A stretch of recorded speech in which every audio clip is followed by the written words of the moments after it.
Kuna makosa ambayo hutakiwi kuyafanya hata kwa bahati mbaya kwenye matangazo yako ya Facebook pamoja na Instagram, kwa sababu ni makosa ambayo yataenda kukuathiri kwa kiasi kikubwa sana katika namna yako ya kupata matokeo mazuri kwenye matangazo ambayo unayafanya katika mitandao ya Facebook pamoja na Instagram. Na episode ya leo nitaenda kuzingatia makosa 5 ambayo hutakiwi kuyafanya even hata kwa bahati mbaya unapotengeneza matangazo yako ya Facebook pamoja na Instagram, lakini pia katika shughuli zako zote za ufanyaji wa matangazo katika hii mitandao ya Facebook pamoja na Instagram. Na kitu cha kwanza ambacho hutakiwi kabisa kuweza kukifanya wakati wa kufanya matangazo ni kuspendi muda mrefu sana kwenye targeting.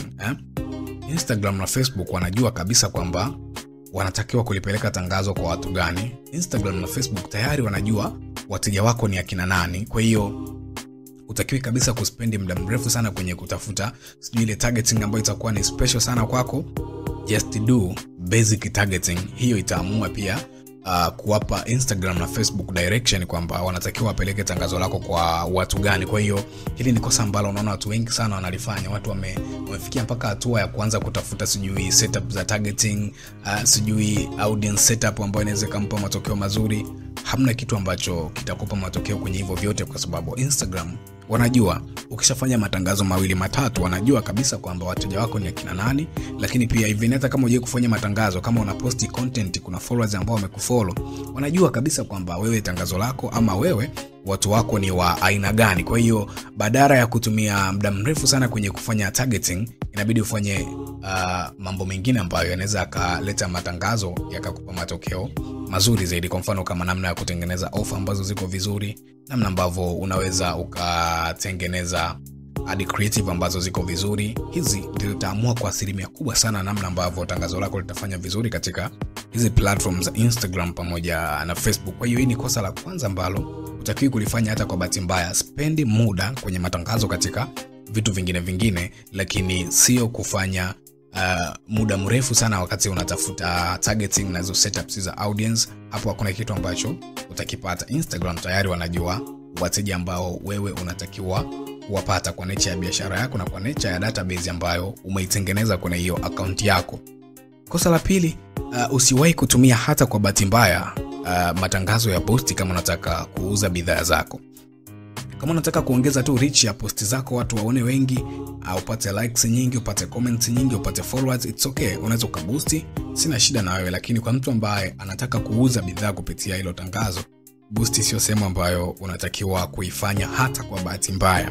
Boost ni sehemu ambayo itakupa matokeo ambayo ni mabaya sana, na matokeo ambayo yatatokana na namna tu ambavyo boost haina vitu vingi ambavyo vitakusaidia wewe kuweza kutengeneza tangazo ambalo litakuwa ni bora, tangazo ambalo litaenda kwa watu ambao kweli unawataka. Ndio Facebook na Instagram wanaweza wakakusaidia kwa namna yake, ambapo mara nyingi wao wanaifanya kwa mara ya kwanza, ile siku first time kabisa wakati unaanza kuboost, wanaweza kukusaidia ukapata matokeo mazuri. Lakini the more unavyoendelea ndivyo wanavyokuwa wanakuacha sasa ufanye vitu ambavyo unatakiwa kuvifanya ili upate matokeo mazuri kwenye haya matangazo yako ya Facebook pamoja na Instagram. Kwa hiyo kwa namna yoyote ile, kama unataka kuuza bidhaa yako, kama unataka kupata watu ambao wako interested na kitu ambacho unataka kukiuza baadaye, ama kitu ambacho unataka kuki-advertise, ushauriwi kabisa kutumia boost. Badala yake tafuta Facebook Ads Manager uweze kufanya matangazo yako katika namna ambayo itakuwa ni bora, namna ambayo itakuwezesha wewe kupata watu ambao kweli wako interested, lakini pia kupata nafasi ya kuweza kulitengeneza tangazo lako katika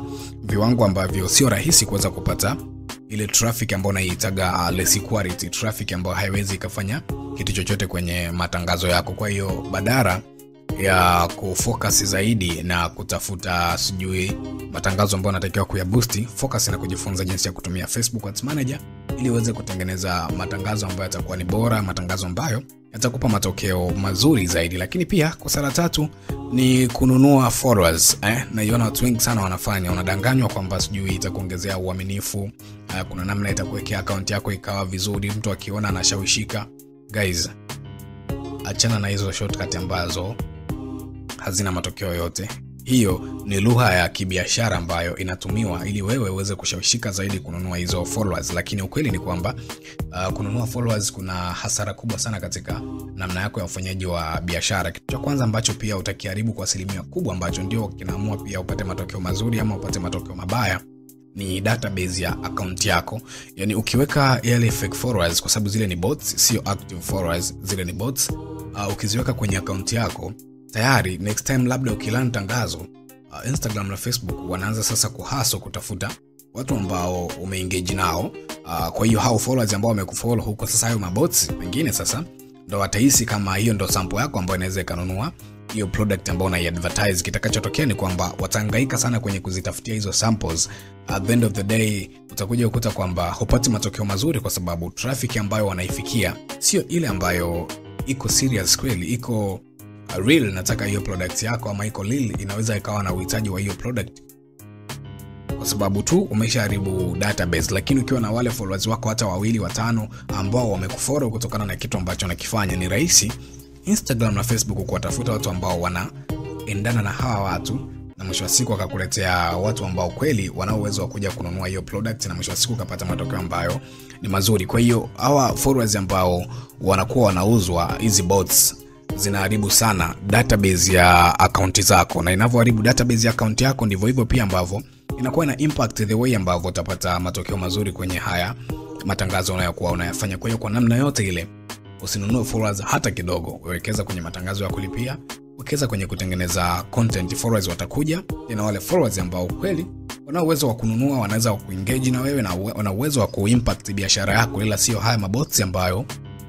utayaweka tu endelee kukujazia account yako. Na binafsi ndio maana huwa naitaga ni matakataka tu, kwa sababu hayana msaada wowote kwenye hiyo account yako. Na kosa la 4 ni kulan matangazo ya muda mfupi. Unalan matangazo ya siku moja, matangazo ya siku 2. Ni matangazo ambayo utahaso sana. Yani utahisi kwamba Facebook na Instagram hawakupi matokeo mazuri, au Facebook na Instagram hawakupendi, lakini ukweli ni kwamba muda unaokuwa unaran matangazo yako huwa unaamua pia kwa kiasi kikubwa sana uweze kupata matokeo mazuri, kwa sababu the more tangazo lako linakaa hewani sana, ndivyo hivyo the more ambavyo algorithm ya Facebook inajifunza zaidi na inataka kukupa watu ambao kweli wana uwezo wakawa wanunuaji. Ndio maana watu wengi sana ambao wanatumiaga bajeti nyingi na wanaweka matangazo ya muda mrefu wanajua kabisa kwamba nikirun tangazo langu ili niweze kupata wateja wazuri itanichukua hata siku 3, siku 4, siku 5 ndipo nitaanza kupata wale wateja wa uhakika, kwa sababu wanajua kabisa kwamba kuna muda ambao Instagram na Facebook wanatakiwa kufanya sampling, watafute sample ambayo inaweza ikawa na uwezo wa kununua product ambayo una-advertise na vitu kama hivyo. Kwa hiyo kwa namna yote ile hakikisha angalau tangazo lako linaanzia siku 7, kwa maana ya wiki. Japo utawakuta walimu wenu wanawaambia kwamba sio tangazo inabidi lisizidi siku 7, tangazo sio inabidi lifanyaje, lakini mimi nakushauri kutokana na experience na kitu ambacho anakifanya, tangazo lako angalau likianzia wiki 1, una nafasi nzuri ya kufanya tangazo ambalo litakuwa ni poa zaidi, tofauti na ukifanya matangazo ya siku 3, siku ngapi. Algorithm haiwezi ikajifunza vya kutosha, na wala Instagram na Facebook hawezi wakafanya sampling mapema sana kiasi hicho, kiasi ambacho wanaweza wakapata wateja wako wa kweli na uweze kupata matokeo mazuri. Kwa hiyo acha kulan matangazo ya muda mfupi, anza kuran matangazo ambayo yana take time, watu waweze kuliangalia tangazo. Instagram na Facebook waweze kuipa algorithm muda pia kuweza kuchambua ile targeting na kuweza kupatia watu ambao kweli watakuja kutake action ambayo wewe unaitaka, kwa maana ya kununua hiyo product ambayo unaitaka. Na kosa kubwa la mwisho ambalo naona watu wengi sana wanalifanya ni kulaumu Instagram na Facebook kwamba inawapa matokeo ambayo ni mabaya.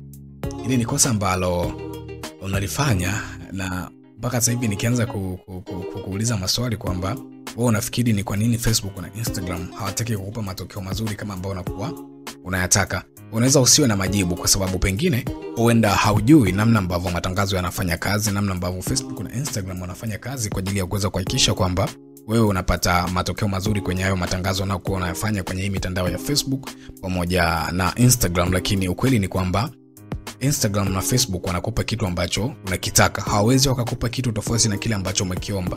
Ukitaka wakupe wateja katika WhatsApp, watakuletea watu wa kuchat nao. Ukitaka wakupe traffic ya kuvisit profile yako, watakupa traffic ambayo unaitaka, ambayo inakuja kuvisit hiyo profile yako. Kwa hiyo kila kitu ambacho utakitaka ndio hicho ambacho watakupa, na iko wazi kabisa kwamba unatakiwa kufanya hivi ili upate wateja, unatakiwa kufanya hivi ili upate hao watu wakuja WhatsApp, inabidi ufanye hivi ili uweze kukuza account zako. Kwa hiyo wewe ndio unaamua, wewe ndio unayeamua, na maamuzi yako ndio hivyo yatategemeana. Kama ni maamuzi bora, basi atakupa kitu ambacho ni bora, lakini pia kama ni maamuzi ambayo hayaendani na malengo ambayo unayawaza kichwani, ndivyo hivyo ambavyo utapata kitu ambacho ni tofauti kabisa na hivyo ambavyo unavifikiria. Na hili ndio lengo kuu la hii podcast, kuhakikisha kwamba unapata knowledge ambayo utaitumia kwa ajili ya kufanya matangazo, lakini pia utaitumia katika shughuli zako za kibiashara, na mwisho wa siku uweze kutengeneza kipato kikubwa ambacho kitaenda kubadilisha maisha yako na uanze kuwa na uhuru wa kifedha zaidi kupitia hiyo biashara ambayo unaifanya. Kwa hiyo kama una ndugu, jamaa au rafiki ambaye unahisi